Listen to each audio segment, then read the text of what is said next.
이별은 어떤 형태든 힘들지만 특히 이상형과의 이별은 견디기 어려운 미련을 남긴다. 이는 가장 과소평가된 심리적 고통 중 하나라고 생각한다. 이상형과의 연애는 자신에게 특별한 의미를 부여한다. 이렇게 괜찮은 사람과 연애를 하는 나는 특별하다는 감정은 자존감을 높여준다.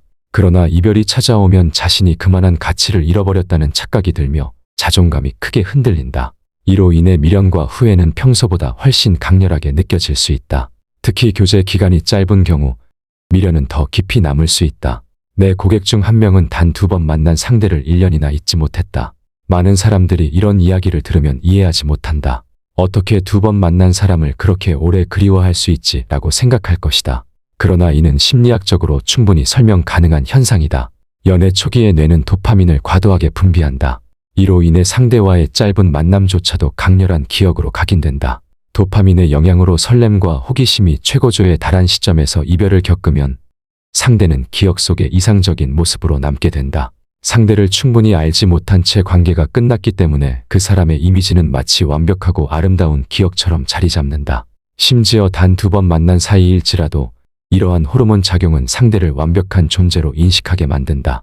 아이러니하게도 수년간 만난 연인과의 이별보다 짧은 만남에서의 이별이 더 깊은 후유증을 남길 수 있다. 이런 미련은 새로운 시작도 방해할 수 있다. 다른 사람을 만나려 해도 자꾸 과거의 상대와 비교하게 되고 마음이 가지 않아 새 상대를 제대로 알아보기도 전에 포기하게 만든다. 과거의 상대가 이상화된 이미지로 머릿속을 지배하면서 새로운 사람의 작은 단점조차 받아들이기 어려워진다. 이 과정에서 현타를 느끼며 그 사람 아니면 안 될 것 같다. 다른 누구도 내 마음을 채울 수 없을 것 같다는 생각이 강해진다. 이상적인 파트너를 찾으려는 뇌의 본능이 이러한 이상화를 더욱 강화한다. 결국 미련은 점점 커지고 아쉬움에 집착하게 만든다. 이러한 감정은 마치 내 삶이 그 사람의 그림자에 갇혀 있는 것 같은 기분을 들게 한다. 그 사람이 아니면 내 빈자리를 채울 수 없다는 생각이 반복되며 과거로 돌아갈 수만 있다면 모든 것이 제자리를 찾을 것 같은 착각을 만든다. 함께했던 순간들이 머릿속을 떠나지 않고 그 사람을 다시 만나야만 현재의 고통에서 해방될 수 있다는 믿음이 자리 잡는다. 이렇게 미련이 커질수록 두려움도 함께 커진다. 두려움은 다시 미련을 강화하며 악순환을 만든다. 결국 그 사람에 대한 집착이 깊어지고 이는 심리적으로 큰 부담을 남긴다. 집착은 시간이 지날수록 강박으로 발전할 수 있다. 그렇다면 이런 악순환에서 벗어나기 위해서는 어떻게 해야 할까? 가장 먼저 해야 할 것은 내 감정 상태를 정확히 이해하는 것이다. 인간의 뇌는 강렬한 감정을 각인하는 본능이 있어 잠깐 만난 상대라도 오랫동안 특별한 존재로 기억할 수 있다. 따라서 미련과 아쉬움은 지극히 자연스러운 감정이다. 스스로를 과도하게 비난하거나 나는 왜 이렇게 찌질할까라고 자책할 필요는 없다.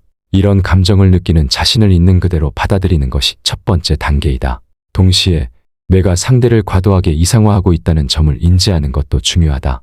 짧은 만남에서의 강렬한 감정은 뇌가 그 순간을 완벽한 기억으로 남기려는 경향 때문에 발생한다. 이는 초기에 몰입했던 감정과 설렘이 뇌에 깊게 각인되었기 때문이다. 하지만 이러한 이상화는 현실을 왜곡한 결과일 가능성이 크다. 상대를 충분히 알지 못한 상태에서 그 사람을 이상적인 존재로 기억하고 있는 것일 뿐이다. 이 이상화된 이미지는 뇌가 만들어낸 환상에 가깝다. 상대의 모든 면을 알지 못한 상태에서 생겨난 감정은 본질적으로 편향되어 있으며 실제 그 사람의 모습과는 거리가 있을 수 있다. 이러한 깨달음이 과거에 대한 집착에서 벗어나는 첫걸음이 될 것이다. 재회에 대한 미련은 누구나 느낄 수 있는 자연스러운 감정이다. 재회가 지금 느끼는 공허함과 고통을 덜어주고 그리운 마음을 채워줄 수 있을 것이라 믿는 것은 인간의 본능적인 심리이다. 재회가 모든 아쉬움과 후회를 해결해줄 만병통치약처럼 보이는 것도 당연하다. 따라서 재회를 시도해보는 것은 결코 잘못된 일이 아니다. 미련이 남은 채로 아무것도 하지 않으면 끝없는 후회 속에서 허우적거릴 가능성이 크다. 그러나 중요한 것은 충동적으로 반복적인 연락을 시도하거나 감정에 휘둘려 무작위로 행동하지 않는 것이다. 단 한 번 강력하고 구체적인 전략을 가지고 시도해야 한다. 철저히 준비된 마음과 행동으로 접근해야 하며 이는 재회를 성공시키기 위해서뿐만 아니라 스스로의 감정을 다스리기 위해서도 필요하다. 재회를 위한 구체적인 전략은 내 블로그를 참고하길 바란다. 댓글에 링크를 남겨두겠다. 재회를 시도할 때 가장 중요한 것은 자존감을 지키는 것이다. 내 자존감을 깎아내리며 접근하는 방식은 오히려 내 상태를 악화시킬 뿐이다.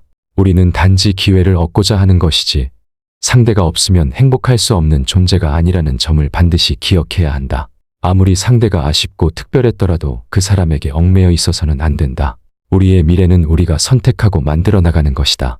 재회 시도는 단순히 상대와 관계를 회복하기 위함만이 아니라 내 미련과 후회를 떨쳐내기 위한 과정임을 이해해야 한다.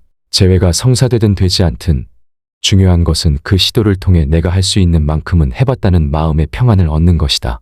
실패하더라도 그 경험을 통해 자신의 감정을 더 잘 이해하고 한층 더 성숙할 수 있는 기회를 가질 수 있다. 궁극적으로 우리는 상대의 그림자에 굴복해서는 안 된다. 재회를 시도하며 느끼는 감정적 흔들림조차도 내 삶의 일부로 받아들이고 그 과정 속에서 더 강해지는 자신을 발견해야 한다. 우리의 행복은 과거에 묶여 있는 것이 아니라 스스로 만들어가는 현재와 미래에 달려있다는 점을 잊지 말아야 한다. 실제 A씨의 사례를 살펴보자. 짧은 만남이었지만 상대와의 관계는 매우 강렬한 기억으로 남았고 특히 상대의 외모가 이상형에 가까웠기에 아쉬움이 쉽게 사라지지 않았다. 머리로는 끝난 관계임을 알면서도 계속해서 집착하게 되는 자신을 발견한 것이다. A씨는 재회가 이루어지면 현재의 공허함이 채워질 것이라 믿고 여러 차례 재회를 시도했다.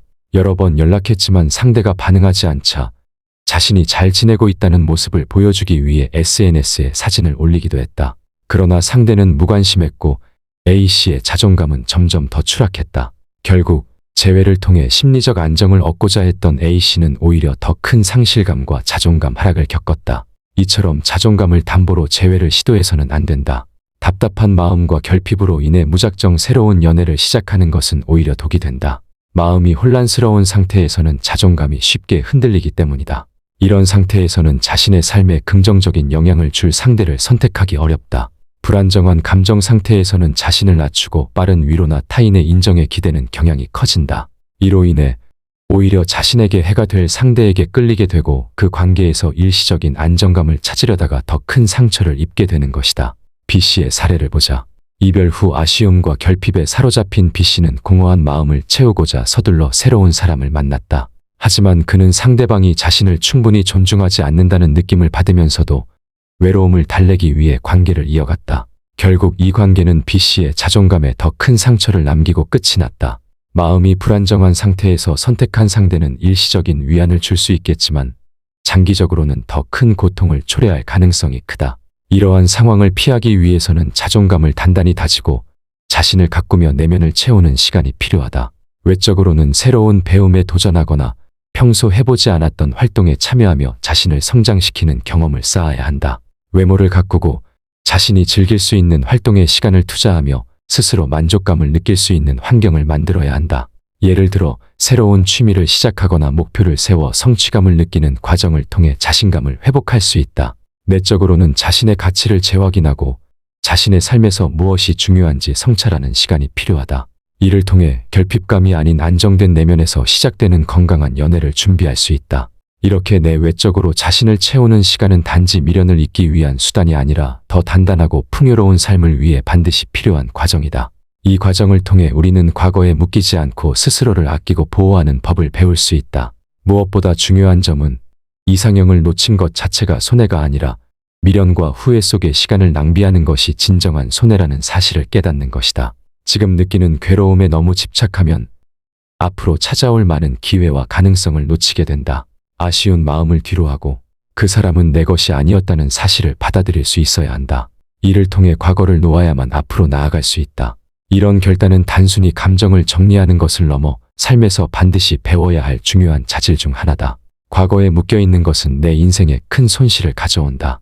우리의 젊음과 시간은 결코 무한하지 않다. 지금 이 순간에도 우리의 인생에는 새로운 기회와 가능성이 계속 생겨나고 있다.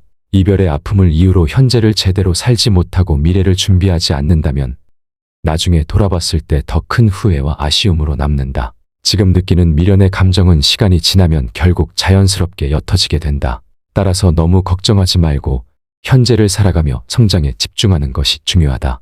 나 역시 과거에 비슷한 경험을 한 적이 있다. 이상형이라 여겼던 사람과의 이별은 내게 큰 후유증을 남겼다. 자신감과 자존감이 동시에 무너져 내렸고 다시는 그와 같은 사람을 만날 수 없을지도 모른다는 두려움이 마음 깊이 자리 잡았다. 상대는 내 삶에서 커다란 공백으로 남았고 누구도 그 자리를 채울 수 없을 것이라는 생각이 나를 짓눌렀다. 하지만 시간이 지나며 깨달은 것은 내가 두려워했던 것은 단순히 상대를 잃었다는 사실만이 아니었다. 내가 정작 무서워했던 것은 내 자신에 대한 깊은 의심이었다.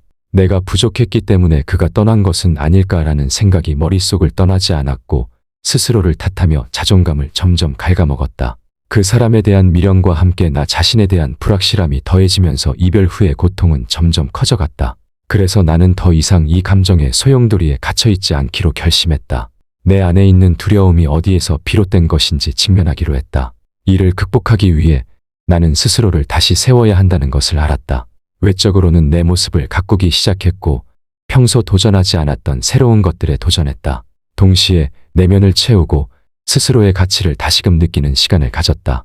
작은 성취를 하나하나 쌓아가며 나는 조금씩 나 자신에 대한 믿음을 회복해갔다. 그러던 어느 날 나에게 이상형이라 느껴지는 또 다른 사람을 만나게 되었다. 과거와는 다른 점이 있었다. 나는 더 이상 과거의 상처에 사로잡히지 않았고 내 자신에 대한 확신이 있었다. 내가 매력적이지 않아서 끝난 것이 아니라 단지 맞지 않았던 관계였을 뿐이다라는 것을 깨달았기 때문이다. 이 새로운 관계에서 나는 과거의 불안과 미련에 얽매이지 않고 온전히 현재에 집중할 수 있었다. 지금 당신이 느끼는 아픔도 나와 다르지 않다. 이별은 누구에게나 힘든 과정이다. 다만 지금은 어두운 터널 속에 있다고 느껴져도 그 끝에는 분명히 빛이 기다리고 있다. 자신을 아끼고 성장시키는 시간을 가지면 과거의 미련에서 벗어나 더 나은 자신을 만들어 갈 수 있다. 그리고 그 순간 당신은 과거의 상처와는 비교할 수 없는 더 건강하고 행복한 관계를 맞이할 것이다. 중요한 것은 당신 자신을 잃지 않는 것이다. 지금의 이 경험은 당신을 더 강하고 단단하게 만들어줄 뿐이다.